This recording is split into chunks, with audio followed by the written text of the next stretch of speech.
In this video, I will be talking about a little girl named Rica Roundtree. Her mother initially had custody of her, and her father was in another relationship. The reason that Rica ended up in the household with her father is because her mother needed to make ends meet, and she's decided to do so by selling nose candy. And she sold it to undercovers and ended up going to jail. So they took Rika, and they felt that the best place to put her was with her father, even though her mother did not want that. So I'm going to share that video with you. What the authorities chose to ignore was that Rica wasn't just going to live with her father. She was entering a home with a history of violence and neglect. Richard's girlfriend, Cynthia Baker, would be there too. Cynthia had a documented history of abuse, including a prior allegation of attempting to drown a stepchild. It was a history that should have raised immediate red flags, but DCFS, in its wisdom, ignored the warning signs. DCFS made a fateful decision. They placed Rica in a home where her safety was anything but guaranteed. They saw Richard as a safer option, ignoring Anne's warnings and disregarding the danger lurking in the shadows of her new home. What they couldn't see or chose not to see was the trauma that awaited Rica. From the very first moment, Rica's life was no longer hers. She was no longer a cherished child. She wasn't treated as a daughter at all. She was treated as a burden, a nuisance to be broken down. Cynthia made sure of that. At just 8 years old, Rica was subjected to brutal and dehumanizing punishments. She was forced to hold heavy cans of food, her small arms trembling under their weight. It wasn't for a minute, not for a few moments. These tormenting sessions lasted for hours, and each time her arms drooped in exhaustion, Cynthia would lash out. The beatings became routine, a daily ordeal. Rica's isolation was complete. She was not allowed to share meals with the family. While the other children ate, Rica sat alone, hungry and humiliated. Time and time again, the Department of Children and Family Services had the chance to intervene. But each time, they failed. Multiple reports from teachers, neighbors, and even concerned school staff raised alarms about the abuse taking place in the Roundtree home. And yet, the system failed to protect her. Let's rewind. In early 2016, a teacher at the local elementary school noticed bruises on Rica's arms. She reported it to DCFS, who initiated an investigation. Caseworkers visited the Roundtree home, but nothing substantial came of it. Weeks passed, and the bruises remained. In September of 2016, another teacher noticed marks on Rica's face. This time, the report went straight to DCFS, but the caseworker simply marked the report as investigated and closed it with no follow-up action. No one checked back on Rica to see if she was safe. School staff had noticed something disturbing. Rica had missed 2 days of school, only to return with 2 black eyes, each in a different stage of healing. This was the tipping point. Once again, the system had a chance to intervene. DCFS sent Patricia Shannon, a child protection specialist, to investigate. This wasn't the first time Rica had been subjected to these kinds of injuries, but the system, despite its repeated failures, was still going through the motions. Shannon arrived at the school, ready to question Rica about the marks on her face. The school nurse, Holly Biolato, expressed her concern about the visible bruises on Rica's face, stating that they didn't appear to be consistent with an accidental fall. Despite the nurse's testimony, Rica was once again too afraid to speak up. She told Miss Shannon that she had been out sick for one day, and the next day she had fallen onto her toys while packing them in her closet. They asked Richard and Cynthia to take Rica to see a doctor, following standard procedure. Richard, in a disturbing turn, told DCFS that Rica's doctor was on vacation, and, despite his daughter's visible injuries, claimed that they couldn't afford the emergency room visit. It would cost $200, he said. But this wasn't just about the cost. The real concern came when Cynthia refused to take Rica for further medical attention. She told DCFS that Rica's medical card had expired and that she simply didn't have time. Too busy, she claimed, with the other children to take care of the one who needed it most. The refusal to seek medical attention didn't end there. Cynthia was instructed by the doctor in Pontiac to take Rica for an X-ray to assess the severity of the injuries. But once again, she ignored these instructions. Instead, she dismissed the need for the X-ray, making excuses about her schedule. This was not the first time that Cynthia had brushed off the need for proper medical care, and it wouldn't be the last. The emotional devastation was beyond measure.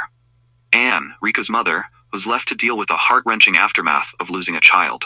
Every day, she had to face the crushing reality of the fact that she couldn't protect Rica. She once said, "Every day without her feels like a lifetime. I wish I could have protected her.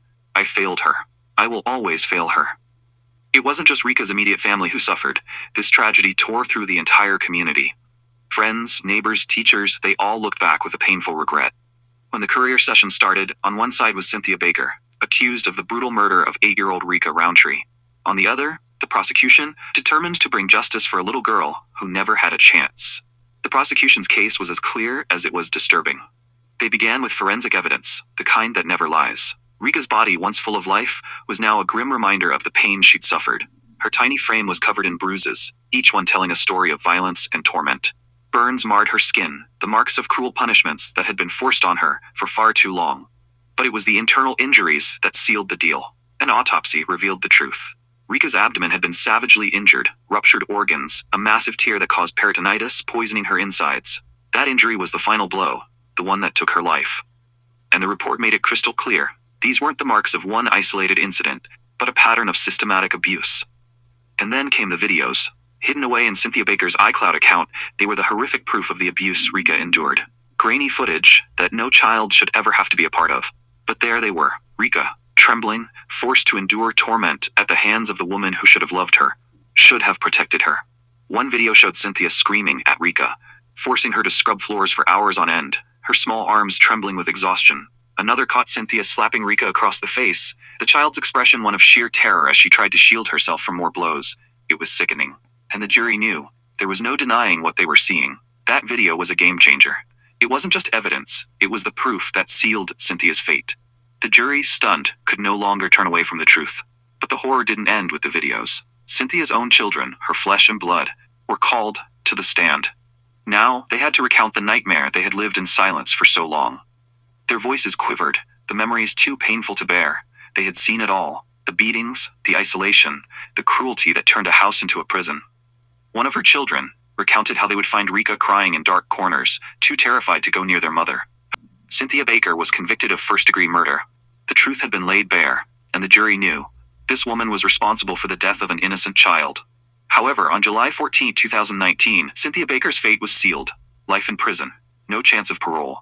The judge's words were final. There would be no second chances for the woman who had stolen the life of an innocent girl.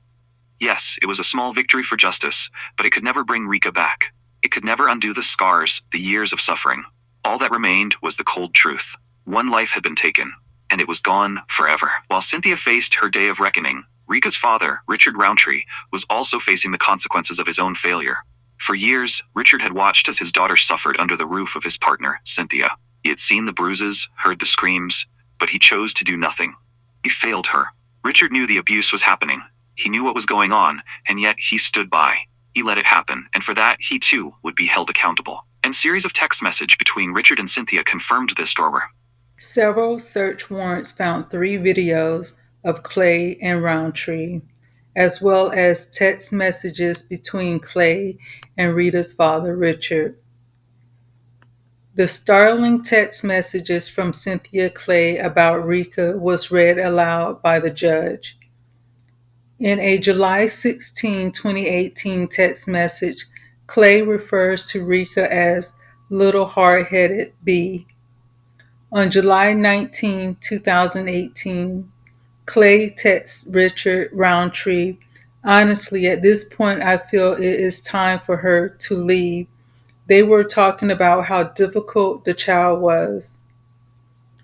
Clay wrote in a text message, "I'm not talking to that little girl. She don't even tell the truth unless you have a belt to her A." Later she wrote to Richard, "I love you too, but damn, I really hate your effing daughter. If she was my daughter, I would strangle. If she was my daughter, I would strangle her." Clay texts Richard Roundtree. "Well, we know for sure her brain really isn't working," Richard Roundtree wrote about his daughter. On September 5th, 2018, Clay wrote a text message to Richard that said, "I told Rica to say she was playing in that dark and hit her eye." He responded, "Sound good to me." On September 27, 2018, Rica's dad wrote, "I kicked Rica out my house." Clay responded with, "LOL, I could only wish." Richard replied, "I did." She started crying. Clay then wrote to Richard to say, "Tell her I say to do handstands for an hour." Then Richard sent Clay a picture of Rica doing a handstand in a corner. On the day before Rica died, Clay texted Richard Roundtree that all Rica did that day was cry. So on August 12, 2019, Richard Roundtree struck a plea deal. In exchange for pleading guilty to charges of endangering a child's life, he was sentenced to 8 years in prison. 8 years. A slap on the wrist for a man who had allowed his daughter to be tortured and killed. This is such a tragedy, and this should have never happened to this little girl. Even though they felt that the father was okay, that they could put her in the hands of her father, anytime they're putting children, taking a child from their mother and putting them either with another family member or with the father, I feel that CPS needs to vet everyone in the household. And as soon as they found out that his wife had been under CPS, she got in trouble with CPS for trying to drown another stepchild of hers. That right there should have been a red flag that maybe this girl will not be safe with the mother, even though they felt that she would be safe with the father. But his wife had an issue with trying to drown another stepchild. So therefore, she should have never been put in that household because there was a danger. So instead of them paying attention to that danger, they still put her in that household. When she was coming up with all those bruises, they would go out, investigate, and say, okay, it's not a problem. Even though the child was saying, I fell, I did this, they should have still looked closer into that based on the past history of that stepmother. And just like, if you think about a couple, a man and a wife, a boyfriend and a girlfriend, if the woman is being abused, she has visible abuse, bruises on her.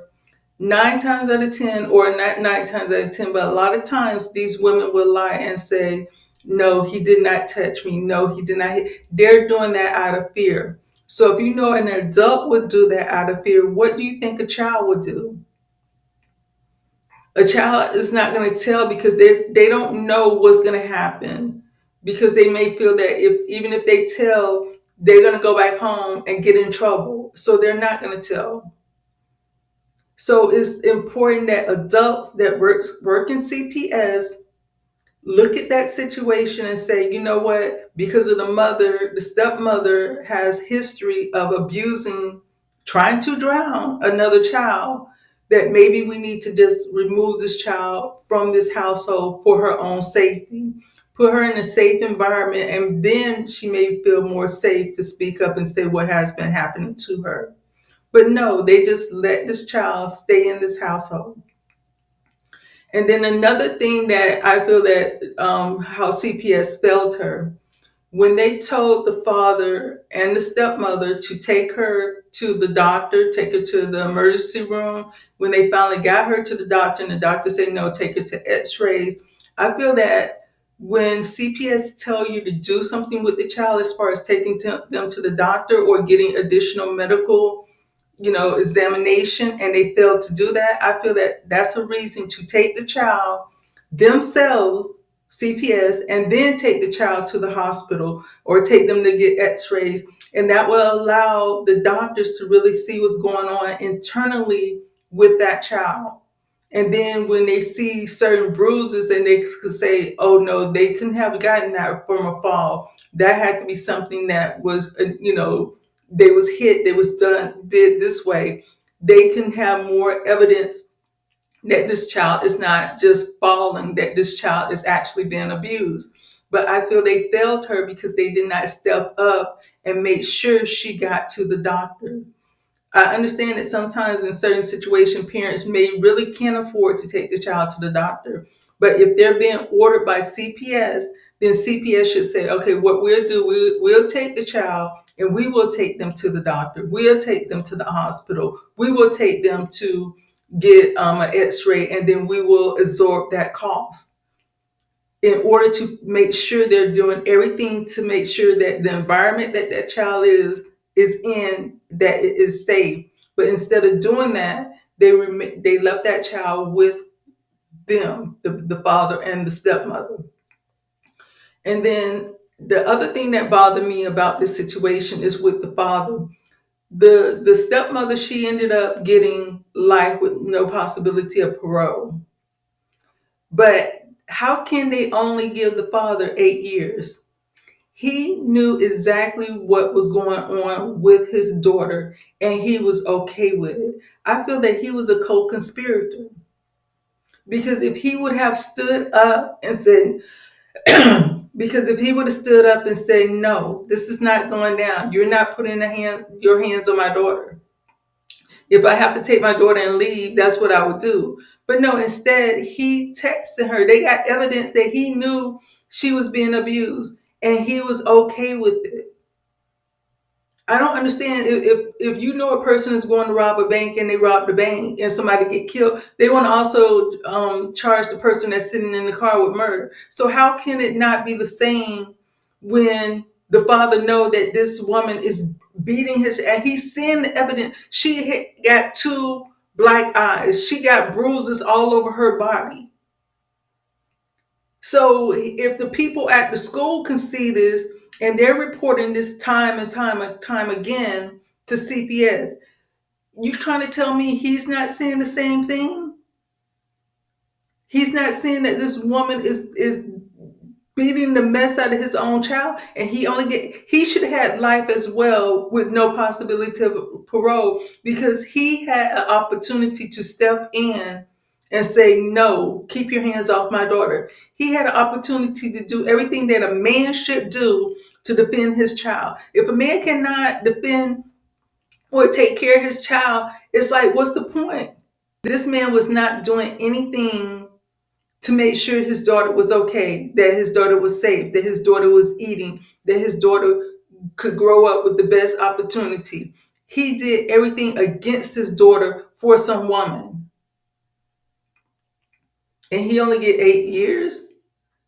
I really don't understand that. If a person commit a crime out in the streets, and you're just sitting in the car, and you can say, well, I knew, or I guess, or whatever, they want to charge you with the same crime, with the same thing as the person who did the crime. But when it comes to a child, no.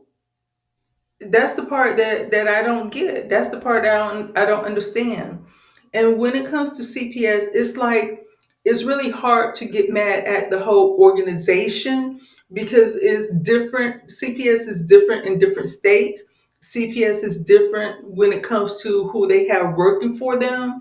And so it's hard to say that CPS itself as an organization is the issue. I feel that when it comes to CPS, they need more training. They need better training as individual, because you're dealing with individual people who's going out to see these different, into these different households. So they need better training when it comes to how to deal with these situations. Two, they need more people, because a lot of times, depending on the location, they may have less agents than they have cases. So these agents are being overwhelmed with going out trying to check on everyone. And then three, they need to make sure they're paying them more money. Four, they need an option as far as where we're sending these kids. If we go out and we take a child from the household, where are we going to put the child? If they don't have any family member that's willing to take them, if they don't have a second parent that's willing to take them, if there's no foster parent available to take them, then what are we going to do with the child? Because sometimes they do run into those cases where they don't have anywhere to put the child, so they just leave the child in the house.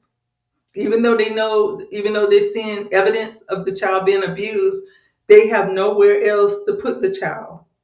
So they just say, okay, right now we'll just go ahead and leave them and just keep checking on them, even though that doesn't benefit the child. And then also, if they do take the child from the house and put them with a foster parent, will the foster parent start abusing them as well? So they need more, they need a better vetting situation when it comes to foster parents. And they also need to vet everyone that's going to be in contact with that child when they remove the child from the household, even if they put them with another family member, who is going to be around that child? Do they have history of abusing? Do they have history of SA? Do they have history of they need to make sure they know who's going to be around that child within that household. And everyone needs to be vetted because this little girl did not have to lose her life.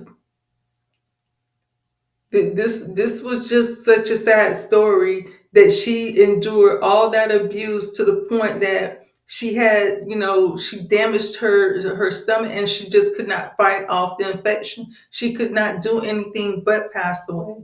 And the stepmother was just so heartless, so careless, and so jealous of this little girl that she was willing to take her out in her life behind that, and then also videotaped. Also kept the information on her phone of all the abuse that she was putting this little girl to. And that right there let you know that she's a sadistic person because now she has something that she can go back and look at and remember what she did to this child. That was her trophy. Those videotapes were her trophy of how she abused the child. Psalms 127, 3 through 5. Behold, children are a heritage from the Lord, the fruit of the womb a reward. Like arrows in the hands of a warrior are the children of one's youth. Blessed is the man who filled his quivers with them. He shall not be put to shame when he speaks with his enemies in the gate.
I would like to thank you for watching this video. My name is Delmarshae. Please like, comment, and subscribe. Thank you.